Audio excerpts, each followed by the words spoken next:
There is an absolutely crazy story out of ProPublica discussing how a 15-year-old girl in Michigan was sent to juvenile detention center for not doing her online coursework during this pandemic. This reads like a joke, but it's a real story. So I'm going to give you the summary here. I'm also going to discuss my takeaway from this. But first, let's get to a bit of the piece here. So they write, the girl Grace hadn't broken the law again. The 15-year-old wasn't in trouble for fighting with her mother or stealing, the issues that had gotten her placed on probation in the first place. She was incarcerated in May for violating her probation by not completing her online coursework when her school in Beverly Hills switched to remote learning. Judge Mary Ellen Brennan, the presiding judge of the Oakland County Family Court Division, declined through a court administrator to comment on Grace's case. In her ruling, she found Grace, quote, guilty on failure to submit to any schoolwork and getting up for school, and called Grace a threat to the community, citing the assault and theft charges that led to her probation. So, this is during a pandemic, when many kids are having problems adjusting to doing online coursework. Grace, as I'm going to get to, has ADHD, and I'm also going to get to the details of what led to this probation. It's going to blow your mind how minuscule it is. But her actual teacher said that she was on pace, Grace was on pace with the other students in the class also trying to adjust. So all students were having issues trying to focus and do their homework while being at home. And Grace, there's many details here, but Grace had a almost perfect attendance record in when school was actually going on. So showing you, she was not at home. Again, this is not trying to act like there's any reason at all ever to put somebody in jail for not doing their homework, but just giving you the backstory here at how actually solid of a student Grace was. But unfortunately, the teacher couldn't make it to the hearing as a witness when this probation violation was being discussed. So unfortunately, it looks like that may have been at least a piece of why it led to what happened. But in case you're wondering, of course, this also has to do with race. So the decision, they say, flies in the face of recommendations from the legal and education communities that have urged leniency and a prioritization of children's health and safety amid the crisis. The case may also reflect, some experts and Grace's mother believe, systemic racial bias. Grace is black in a predominantly white community and in a county where a disproportionate percentage of black youth are involved with the juvenile justice system. From January 2016 through June 2020, about 4,800 juvenile cases were referred to the Oakland court. Of those, 42% involved black youth, even though only about 15% of the county's youth are black. Black youth in the state are incarcerated more than 4 times as often as their white peers, according to an analysis of federal government data by the Sentencing Project, a nonprofit that addresses racial disparities in the criminal justice system.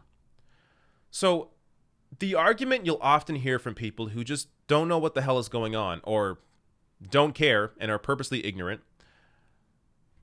is that, well, they're in the system more because they commit more crime. So when you commit more crime, you're going to be in the system. Inherently, what they are arguing is that, in this case, black kids are more inclined to do crime than white kids. When there's just nothing to back that up. That is race science. You're saying that black people are inherently going to commit more crime than white people. That's completely ridiculous. Nothing backs that up. First of all, there's this socioeconomic aspect, which doesn't apply to this case, but that is obviously when people are in more dire situations and have a lack of opportunity, there is more opportunity to get involved in crime. But there's also the fact that these police departments and the system in general focuses on punitive measures when it comes to the black community. And let me give you the perfect example of this. So this from the New York Times. Black Americans were nearly 4 times as likely as whites to be arrested on charges of marijuana possession in 2010, even though the two groups used the drug at similar rates, according to new federal data. This disparity had grown steadily from a decade before, and in some states, including Iowa, Minnesota, and Illinois, blacks were around 8 times as likely to be arrested. So they use blacks and whites use marijuana at the exact same rate. Yet, blacks are charged with marijuana possession at 4 times the rate, which actually is exactly in line with black youth in Michigan that are also incarcerated at more than 4 times as often as their white peers. So it is the focus of the system, of these departments, of these police departments, on particular communities of color, black people, over white people. That is what leads to situations like this.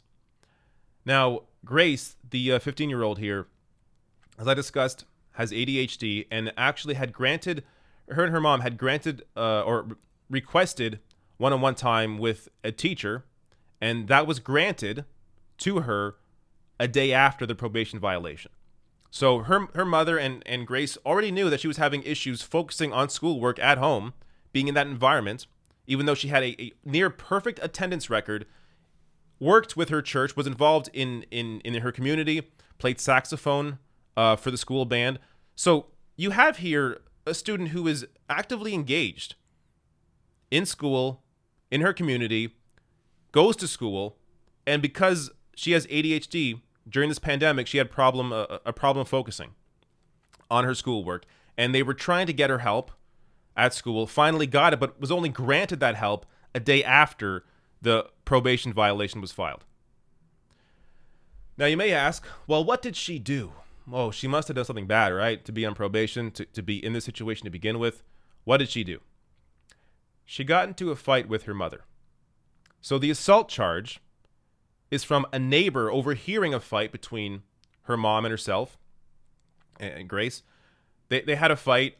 Grace pulled her mother's hair, I think bit her finger, and a neighbor called the cops. So that's the assault charge, a fight with her mom that, yes, escalated too far, but to have a record over that is completely insane. And the robbery charge, she stole a cell phone from a kid at school, from their locker. Who hasn't had something stolen from them at school? When I was in high school, I definitely had things stolen from me. Other kids had stuff stolen from them. I'm not excusing it, but kids steal things. That's what they do. They're kids. To have a record over that is ridiculous. And by the way, the kid got the cell phone back. And the parent of that kid also wanted to ensure that Grace wasn't simply being punished, but that she was hoping that Grace would get whatever help she needs. So to have this punitive approach to crime is already disgusting when it comes to adults, but look at how absurd it can get when it comes to kids. Putting somebody in a juvenile detention center over not doing their homework. And by the way, she's also ordered to remain in jail until September 8th, a week into the new school year. So her being in a juvenile detention center is actually going to negatively impact her ability to do well at school. Yet this is somehow supposed to help her. Completely insane.